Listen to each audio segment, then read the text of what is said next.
ով որ մտածում է, որ ավելի շատ բան է տվել,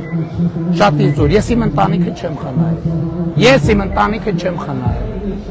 Բայց շատերը հազարներով զոհել։ Լսեք, ասում եմ, ես իմ ընտանիքը, ես չեմ որոշել, որ իմ ընտանիքը չի զոհվելու, ես ես 100 անգամ ասել եմ, իմ տղայի հետ նույն խրամատում գտնվող մարդը զոհվել է, այս հենց իրար կպած են եղել, զոհվել է, ես չեմ որոշել, որ իմ տղան պետք է չզոհվեր,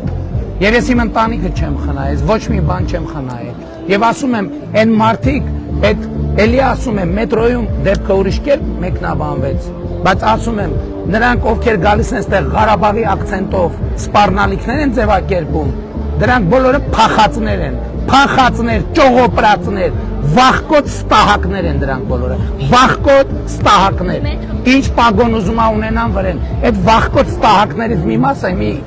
դատվում է, ու նրանք է պետք է դատվեն նստեն, ու այն դատական մաֆիաները, որ նրանց անընդհատ ազատ են արձակում, անընդհատ ազատ են արձակում, այդ որ բարձունքներ են տվել, այդ որ դիրքեր են տվել, որ ինձ մեղադրեն, որ իշխանապողություն անեն, գլուխները պատին։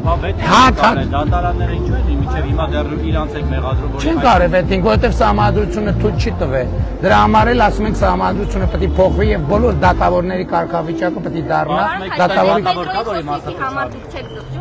Ես մետրոյի խոսույթի համար զղջում եմ, որ ես երեխայի ներկայությամբ այդ խոսույթը ունեցա եւ այդ տիկնոջ հետ խոսել, չնայած հետո պարզվեց այդ կինը ըստ էության այդ քրեա օլիգարխիկ կլանի ընտանիքի անդամ է, բայց ես կնոջից ես բոլոր կանանցից ներողություն եմ խնդրում, բայց ասում եմ, սիրելի կանայք,